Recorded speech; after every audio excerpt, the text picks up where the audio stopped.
BNP আপনাদের পাশে রয়েছে, আপনাদের সাথে রয়েছে। আমাদের হিন্দু ভাইদের বাড়িঘর রক্ষার জন্য খুলনা মহানগর এবং জেলে বাড়িতে পাহারা দিয়েছে, যাতে আমাদের খুনি সন্ত্রাসী যেই হোক আমরা বিএনপি আমরা শান্তি শৃঙ্খলা যাতে পুনঃপ্রতিষ্ঠা হয়। আমাদের নেতা দেশ নায়ক তারেক রহমান আপনাদের প্রধানমন্ত্রীকে নিয়ে তাদেরকে আইসিটি অ্যাক্টে মন্ত্রী করা, আমাদের এই সমস্ত পক্ষে বিএনপির অবস্থান রয়েছে। যারা রং বদল করেছেন, যারা বিভিন্ন সভ্যতার জন্ম দিয়েছে, উপেক্ষার জন্ম দিয়েছে, প্রতিবাদ করতে রাস্তায় রয়েছে।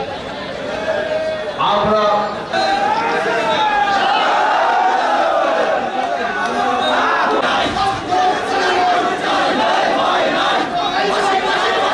সংগ্রামী বন্ধুরা,